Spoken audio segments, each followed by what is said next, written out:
pass on any copies down to me. Chip, and that's for all of us?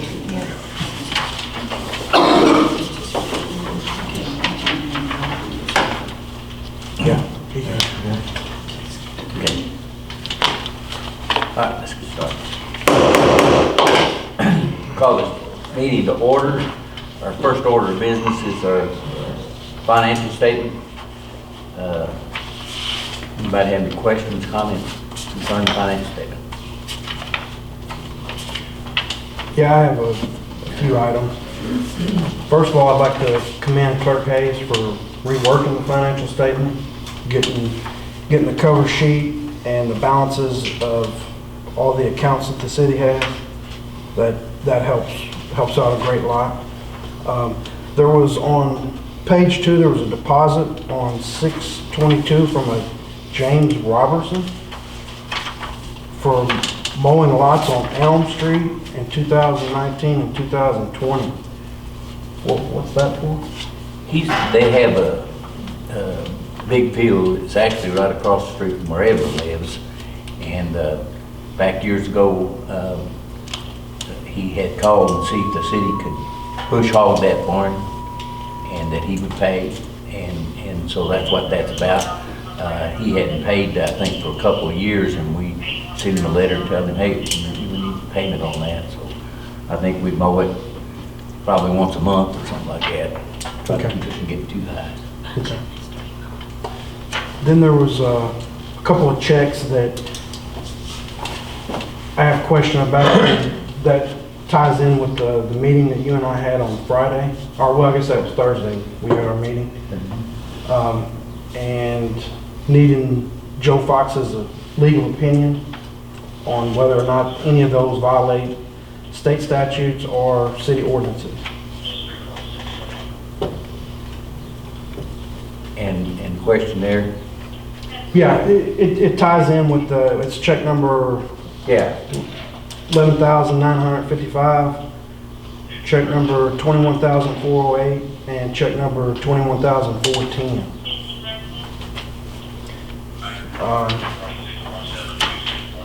11,955 was additional payment to Chief Hayes for water plant operations. Just want to know if that violates 105.454 or any other state statute. Joe is usually not in on Fridays, and she tried to contact with him today and didn't make contact, so that has been worked on. Okay.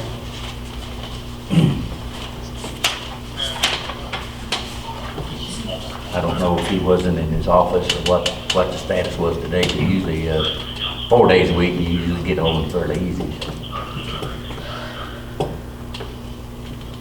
I've got a quick question. I don't know, were you done, Joe, with the financials, or you got something else? Yeah. There was $360 spent, and I don't know if this is annual, that we do this every year, but it was for online training for renewal post hours. Jackie, is that something for? It's once a year. Once a year? And what is that for? That's continuing education for our officers. Okay, so it's continuing education, CE. Keeps us here, well, it's Certified? ultimately keeps us here in town, but those hours we can get at the office on the computer instead of traveling to other places to obtain it. I got you. CE hours? Yes. Okay.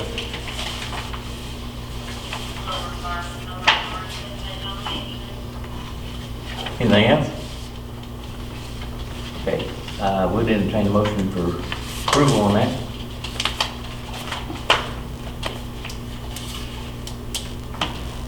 I make a motion to accept it. Need a second? I'll second it. All in favor? No. Nay.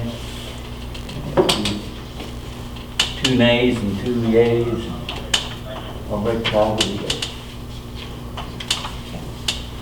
All right, any questions on the regular meeting? Minutes, I'm sorry. Regular session minutes.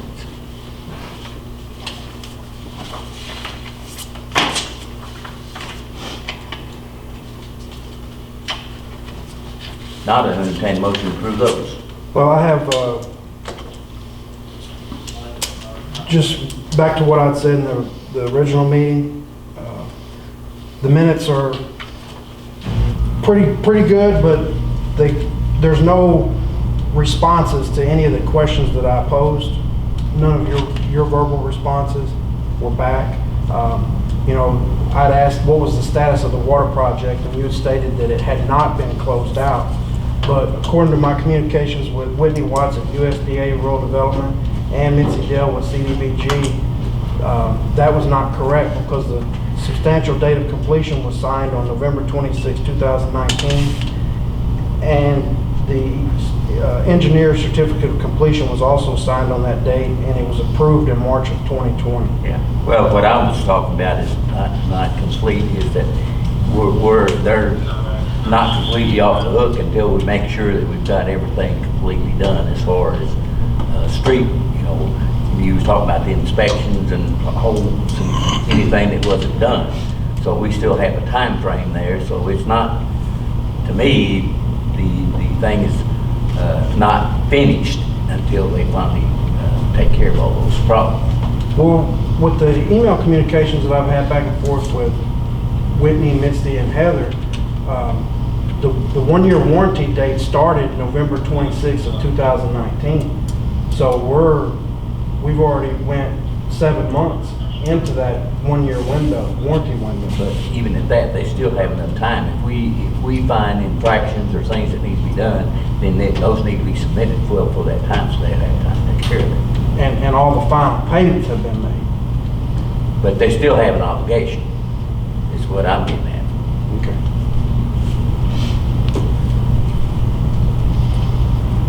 All right, need a motion for that. I'll make a motion. Second, I'll second it. all in favor? No. Nay. I move okay. We need approval to publish the semi-annual report. This is something that's required of us annually. It produces a semi-annual financial statement that needs to be published.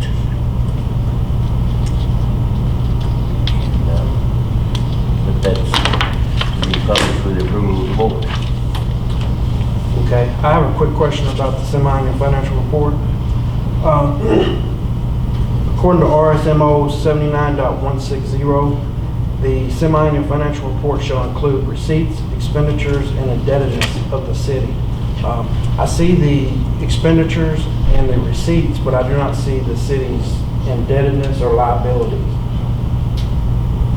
on this semi-annual financial report. That was another thing that I wanted clarification from on the city attorney to give us clarification. Is that required that we have that part of it in publication? When I became clerk, I double checked with Stuart at MML. He sent me templates for financial statements. That way I knew I was doing them correctly. And he basically said it can be as detailed or as vague as the city wants it to be, as long as it has general water and sewer operating revenues and expenses. Okay. Well, just need written clarification from city attorney, Okay. whether it has to include the indebtedness or any liabilities that the city has. I'll make a motion to publish it. Okay, got a motion, need a second? I'll second it. Aye. All in favor? Without knowing whether that's required or not, I'm going to abstain.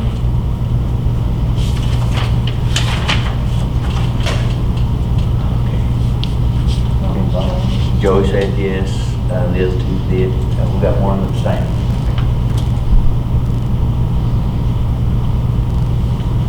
Okay.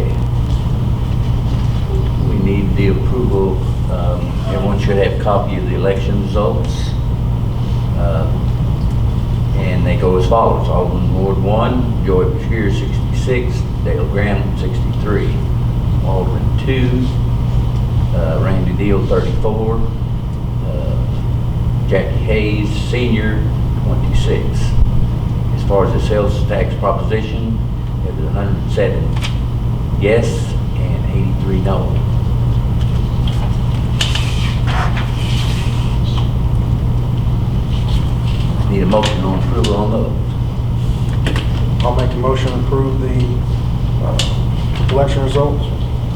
Second? I'll second it.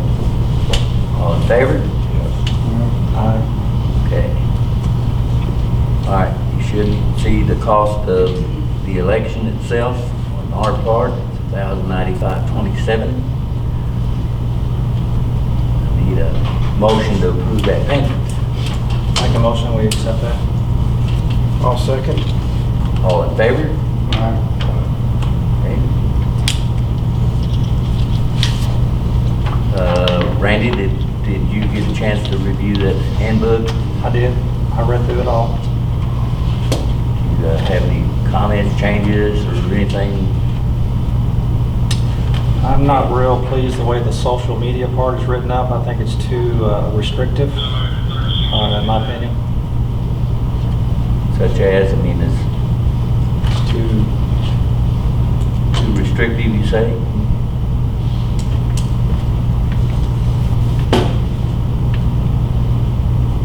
Anybody have any comment on that? Want to make changes, or?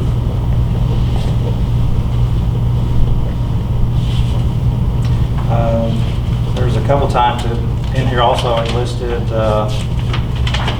What page you on? page 5, first paragraph, says, it is for general information only and may be amended or revised from time to time without notice. I'm not happy how that's worded. I don't think it should be amended without any type of notice, without the board's approval.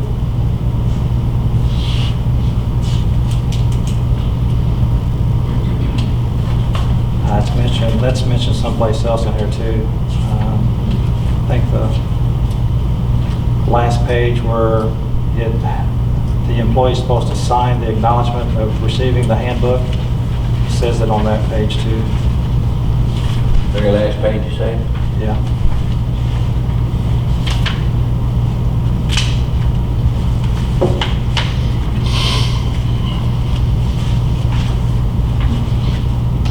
I'd also like to see that there's no smoking permitted in any city vehicles.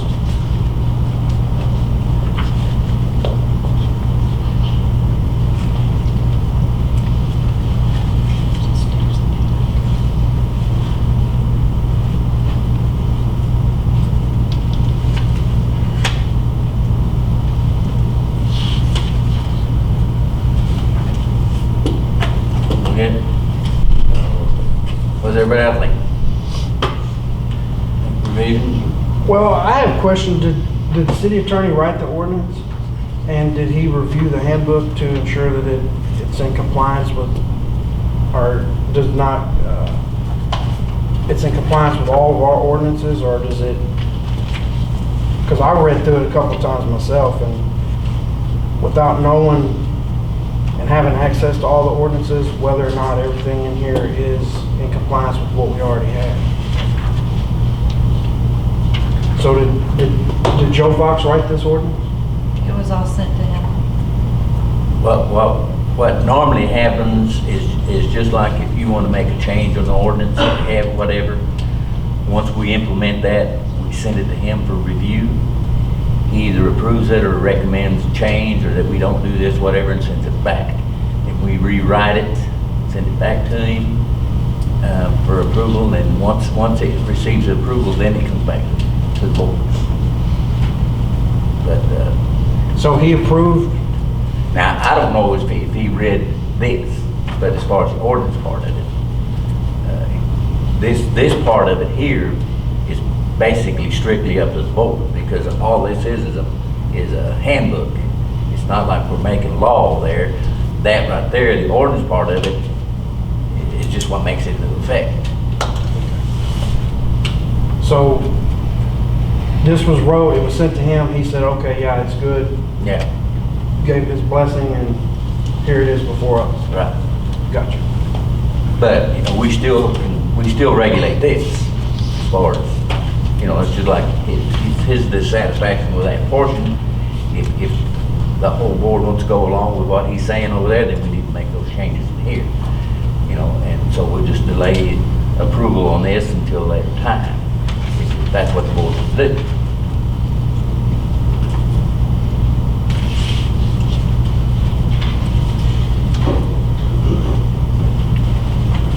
So do you all want to hold this up then until changes, what? I make a motion we table it. I'll All right. second tabling.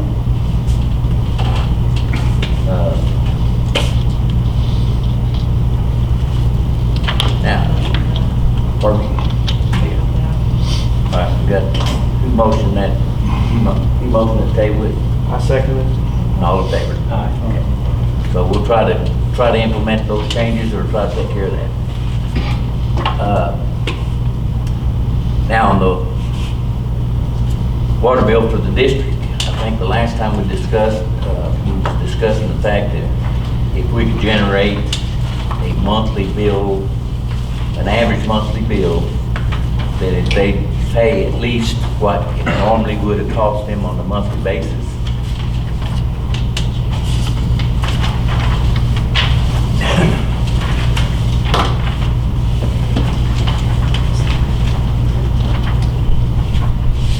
I was just going to present to the board what I came up with this weekend for this. This is just what I think is fair. I'm just going to let the board see what they think. On the left side of this page is what they actually was charged and what they actually paid.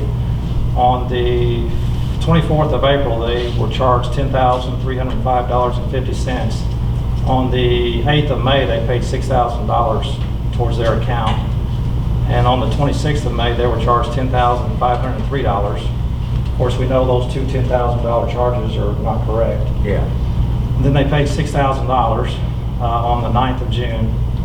And then on the 25th of June, they paid, or they were charged $6,178.50 for their normal charge. I thought that was pretty in line. I went back and looked for 3 or 4 years, and there were some months that was that high.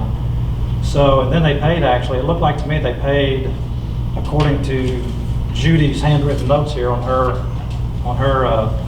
customer transaction summary report, it looks like they paid $6,178.50 on the 6th of July and also $1,000. Is that right, Heather? Is that the way it looks to you? That's the way I understood it. Okay. On the right hand side of the paper, what I did is, this is what I think they should have been charged and what they paid. On the 24th of April, that $4,678.54 figure, I came up with that. I took the last 12 months, not including the two $10,000 false ones.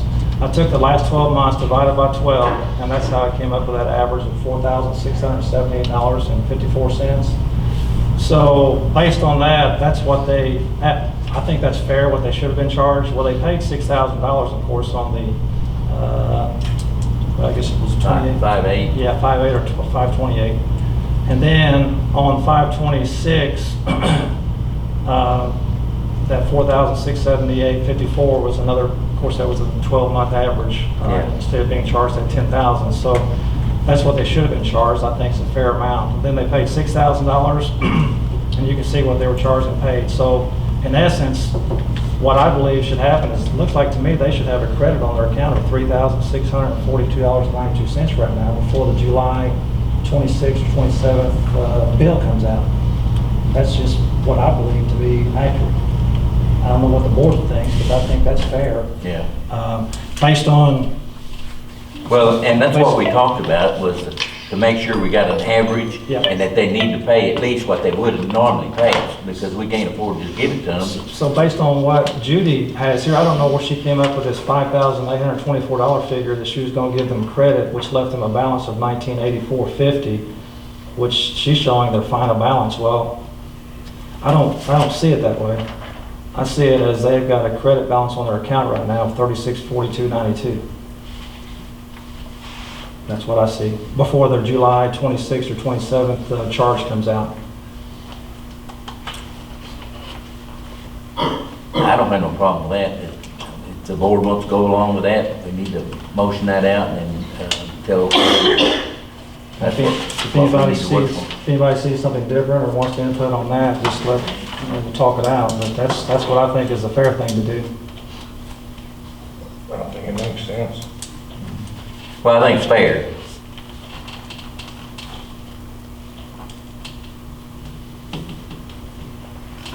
You know, their July 26th or 25th charge may be $6,000. I don't know what it's gonna come out to be. So Judy will just apply that $6,000 and what they owe to this credit, and that's what they'll pay. So.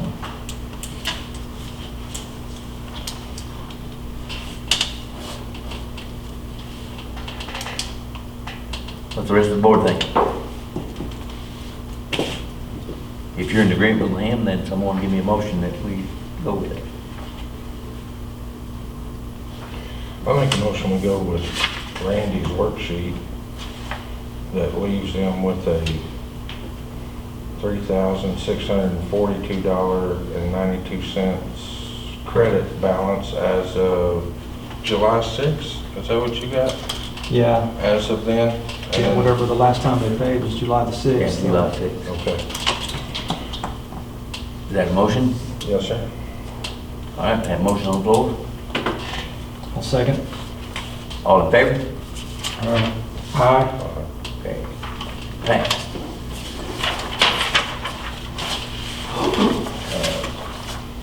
All right. Don't have nothing. Do you have something, Carl? If you want to go over what sheet you pulled out, you just want us, I just want to give you guys something Look that at. y'all think about and consider on trying to get fixed. okay. All right. Randy? Yeah, we still need to talk about Michael Roberts' property on Marshall Street, the underpinning and the trash, and I've been told also that he's got a sewage problem. I don't know if anybody's been down there to look at it yet, but, He's got citations for the property, does it? although I still haven't received any letters from you yet. Right. As far as the sewage leak, I don't know anything about that, but he got It- a summons for the Underpinning. underpinning and anchoring, Okay, and he also got a citation for the grass, for the what? his grass. Okay. Who can go check on the sewage? Is that something that I need to do, or That's What- something I guess we'll. What are you talking about? It's coming up out of the ground or something? out of his trailer, from what I've been told? And into the ditch. Yeah, and into the ditch. As far as that goes, we can have For a one of the long boys, time. have one of the boys look at it. Okay, all Long time. right. I wasn't aware of that myself either, but, you know, we can instruct one of the boys to go by there tomorrow and look at it. Of course, you know, Candace Orr's property is a mess. It always has been. I think She it's- was on the list too. Okay, and the one right next door at 403 Boone, right next door to Candace, right south of hers, is a mess too. That one, I don't think I've Yeah, got him, but if you'll just get me your letters I will. to compare with mine. I will. And of course, I think Carl's talked about this property before on Cole Street, that trailer that's been burned, and do we know what's going to come of that? Well, I think Chris. I'd planned if we could ever get the county here to smash that thing in and try to get it hauled off or buried or whatever. That property and the one in front of it, the city's probably gonna have to take on and mow and just attach the mowing fees as a lien to the property at the county, like we did last summer to a couple properties, because the owners, we had no way to. Apparently, one set of owners live in Arkansas, they moved, and we're trying to track them down. And also on Cole Street, I'll get all written documents on this, but that property that's got wood on it, that's been there for a couple of years, it's got lumber and, not lumber, but Trees. trees. You got a summons too. Did, okay. All right. Is there any way one of the guys can cut the grass over here on Beach and Benton on the corner? That grass is waist high. Right here on the corner, Beach and Benton. It's right there in the ditch. It just needs to be weed eated. Yeah, I've noticed that too, and I was gonna say something to Bo, and of course, you know, Bo's out right now, so Yeah. I can let the other guy know. We haven't hired the part-time deputy yet, have we? Huh? We haven't hired the part-time deputy yet, have we? We've still got Royce working, Okay, part-time, but we haven't hired the full-time deputy yet. okay. That's about all I've got right now. Joe? Yes, sir. The property at 201 South Fisher, tall grass, junk pile, there, street behind me, they're on the corner, it's a trailer house there on the corner. That needs to be addressed. Concrete piles on the corner of North Scott and Laurel. The trailer you're talking about's already been addressed, it was already on the citation list. So he's already received a summons? He's been sent Where was that property in? North Scott and Laurel, you said? North Scott and Laurel, it's not somebody's property. I don't know if it's chunks of sidewalk that was left either from the water project or when they dug up for the lines or when they was digging on the ditches down there.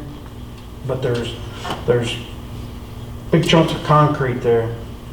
And I don't necessarily know if he's the homeowner, but the guy that's renting that stated that, you know, he can't mow around it and it's big chunks of concrete out there.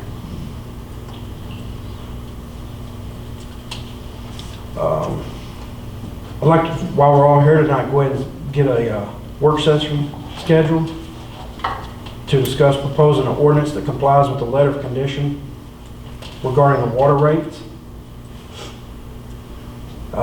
Heather had sent, and I guess it was the night of last month's work session, she had gave out everybody paperwork that she'd worked up some numbers and some figures of the water rates and the minimums. I'd like to get a work session scheduled for that. To discuss in the work session the yearly auditing requirements per RSMO 250.150 and the program-specific audit as described in Section 3 of the Loan Responsibilities Letter dated October 18, 2019 from Whitney Watts, and she's with USDA Rural Development.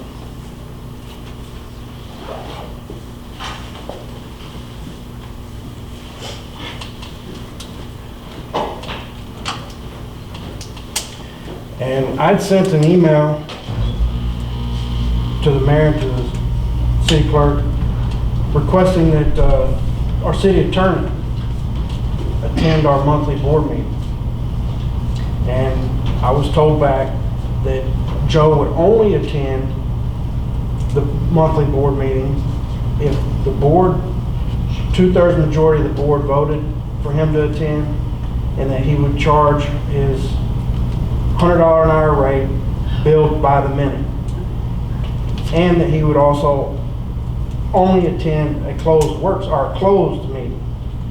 Well, $100 for him to show up to a board meeting to offer us legal guidance is cheap insurance to make sure that we're complying with all the laws and to offer us guidance. And Joe represents each member of this council when we're acting in our official capacity. So I don't know if we need to go ahead and motion it tonight and have the board, whether they want him to show up or not show up. Well, my recommendation would be, instead of trying to pinpoint him down to every board meeting, which some board meetings we may need and some others we may not, is that we have him address us whenever we've got situations that need to be addressed, so we can discuss it with him. And I don't have no problem with us meeting him, just the board and him, so that way we can directly address those particular issues. And this way we can address each and every item that we've got. Okay. Well, I don't have a problem with that either, whether it be in a executive session or a work session, but there's not a provision in the Sunshine Law that I know of that we can just specifically close a meeting to talk to the city attorney. Now, there is a provision, you close the meeting, talk to the city attorney on lawsuits and legal things that are ongoing. But this is just to get information so we're aware that we're not voting for something that gets put in front of us that we're voting on to approve that could later come back and bite us. Well, and the other thing that we can do, anything that we have not nature like that, if we list it right and let him send it to him and let him address that to us, he can either return a letter or whatever to address that specific issue. That way you'll have a specific answer or a handwritten answer so you can see it. Yes. So whatever works out best, let's work out, the thing that we really gotta watch, any of the professionals that we got, for us, they're working at bare minimum. I have checked in the past about even making changes. We cannot afford another attorney.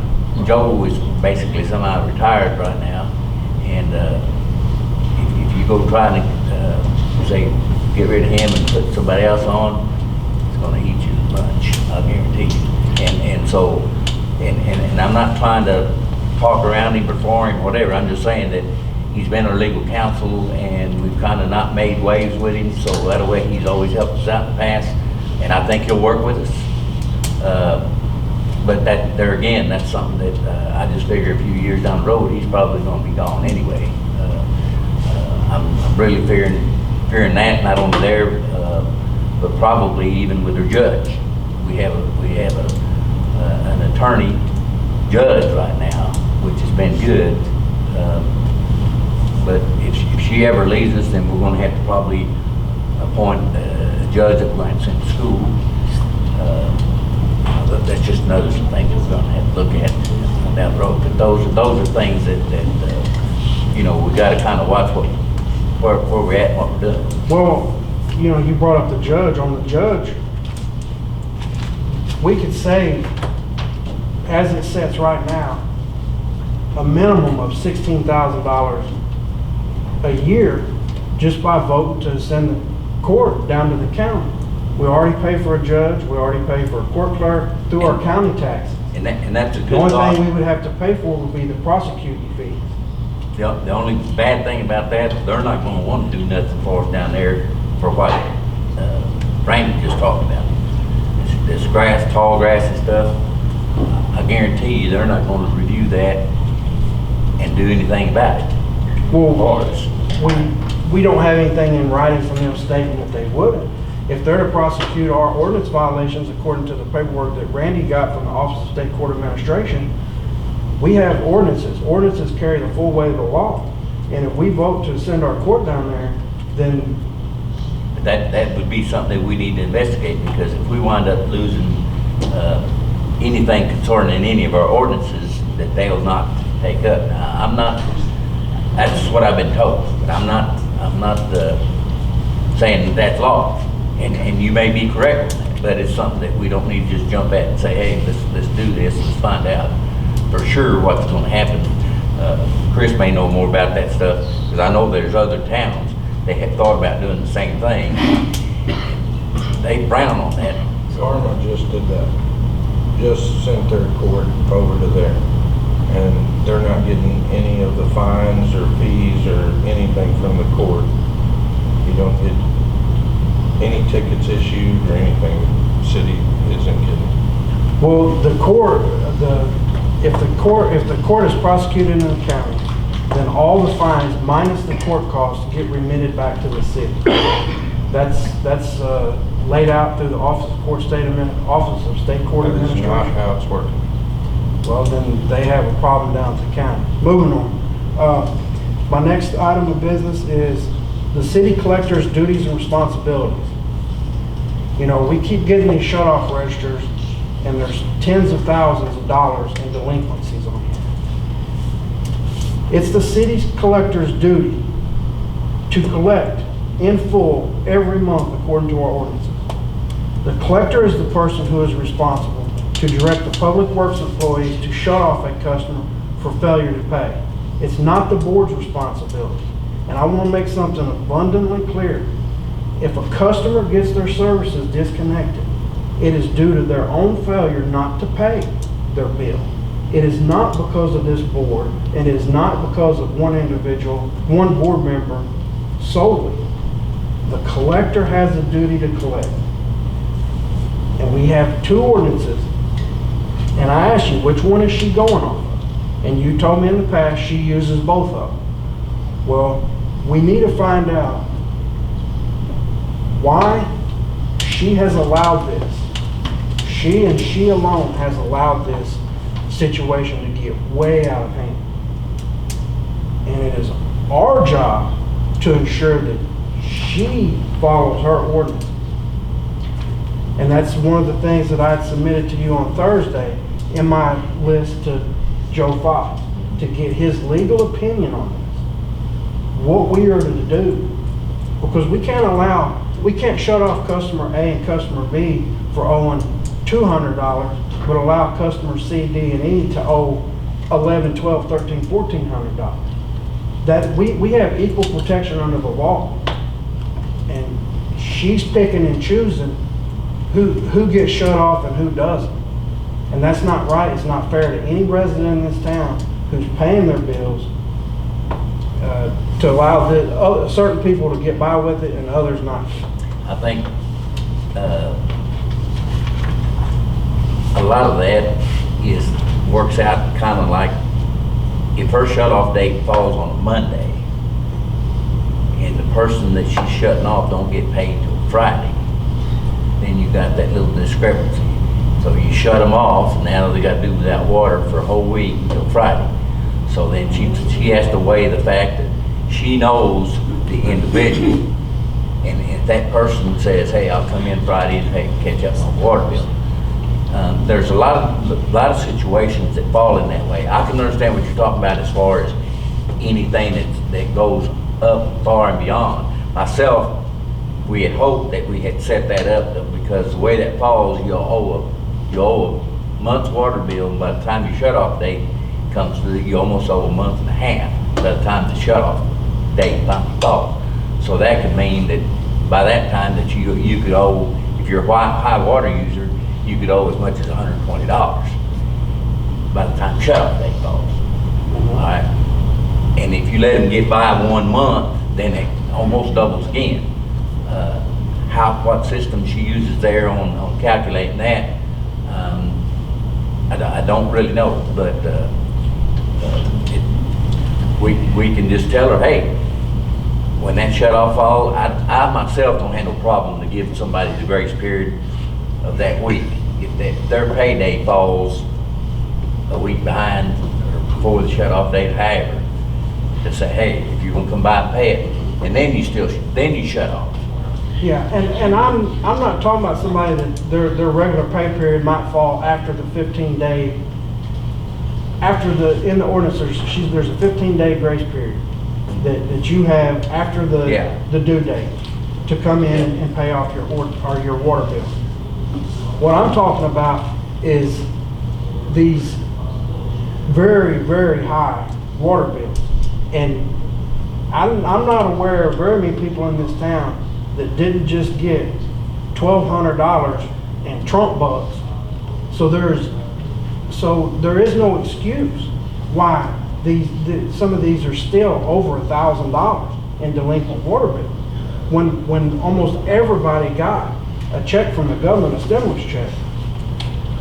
It's just, to me, what it is, it's gotten out of hand. It's gone on for years now, and it's certain customers that are just taking advantage of the city. And we have a very high loan we have to pay for. And that, it states in the letter of conditions, it states in the contract that was signed, there's to be no free services. We can't allow this to continue going on when we don't have, Carl just gave us a sheet of stuff that needs repaired, things need to be looked at, and we don't have the money to buy it. And with that, I'm done. I yield back my time. Jack? The approval to hire the full-time line officer.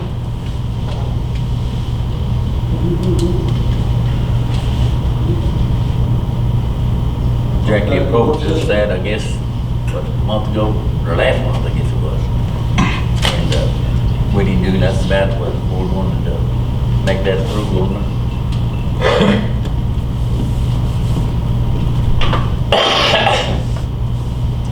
And tell me again his name, The one we're looking at is Matt Copeland.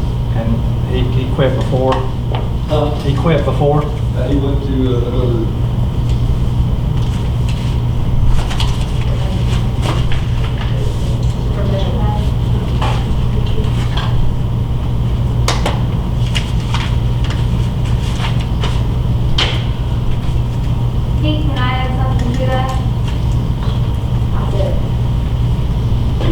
what?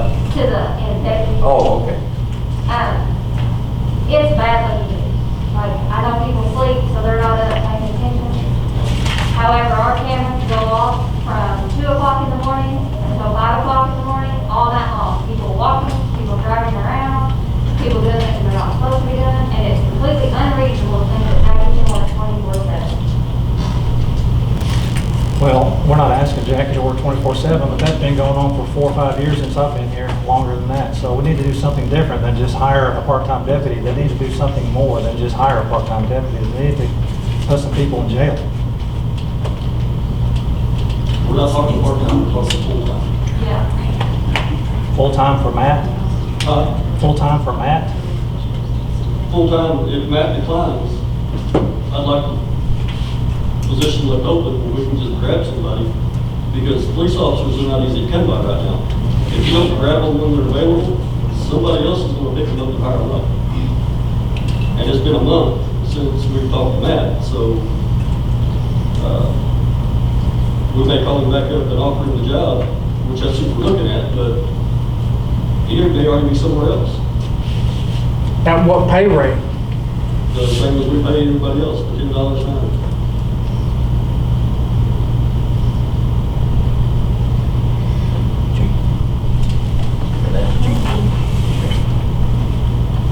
All right, so what he's asking is for approval.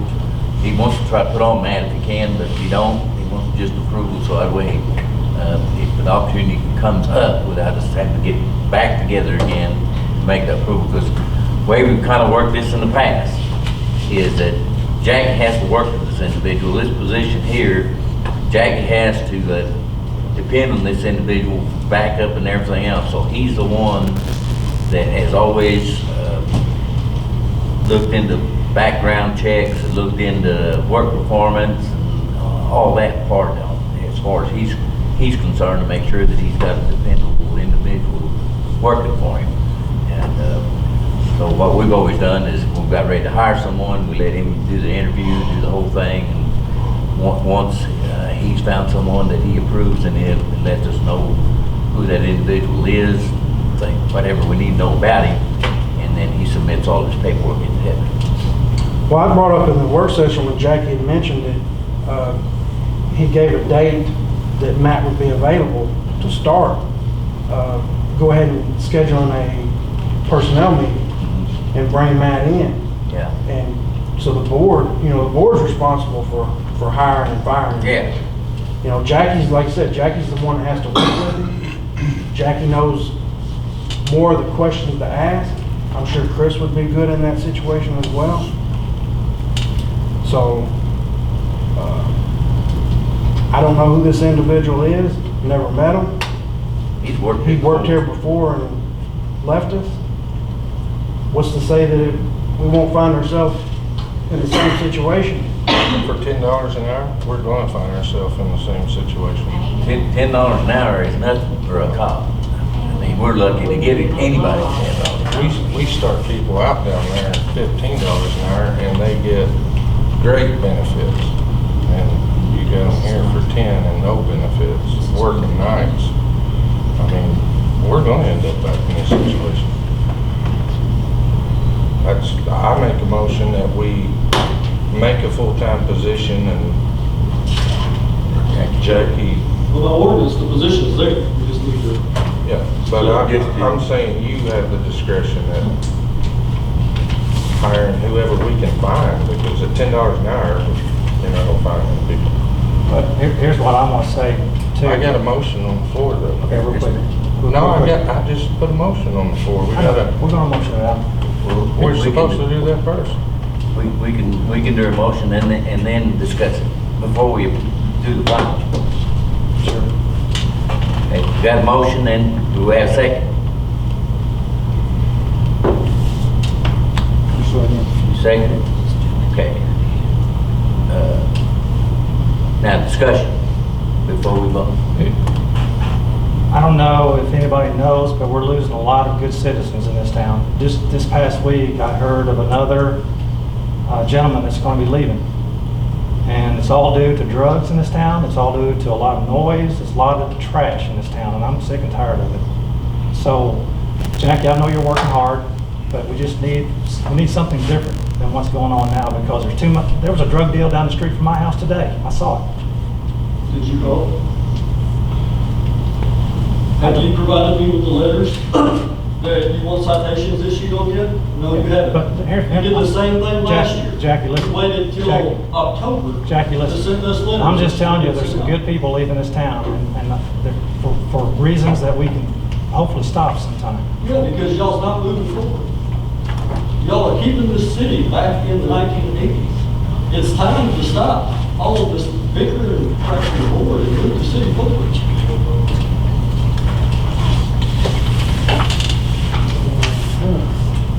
All right, got a motion and a second, put it. All in favor? No. No. I vote yes. You know, Pete, I'd like to bring up something. Last month, I tried to make motions, and I was told that I couldn't because it wasn't on the itinerary. We knew over 2 weeks ago about wanting to hire a night deputy. I asked, could we get a closed personnel meeting going, and it didn't happen. Now, I don't see anywhere on this public itinerary that we were gonna hire a deputy. The town needs a deputy. No one up here is saying that we don't. It's how we're going about it. Well, on the agenda, it's got listed on there how it goes by there, then it goes to the employees. The employees get just as much of a chance to speak as you all do. Understood? Okay, so that's what he spoke on it last month, and he spoke it again on it this month. But I don't like being told that I'm holding the town back in 1980 when this is just my second meeting setting up here. That may be not directed to you. Well, it sure feels that way. Are we gonna get a work All right, session? need- Are we gonna get a work session? Yeah, we scheduled? need to get a work session scheduled. Going to go 2 weeks from tonight. That way, that'll give us plenty of time. If anything else comes up, we won't have one work session and think we'll need another one before the next board meeting. Is everybody available then? 6 o'clock. What's the date? 6 o'clock? 27. 27. That'd be the 27th. That's gonna be probably shortly before the next board meeting. At 6 p.m.? 6 p.m. be fine. If it's all right with everybody can make it. Works for me. That work all right for everybody? All right. Now, I need a motion. Make a motion that we adjourn the meeting. I'll second. All in favor? Aye.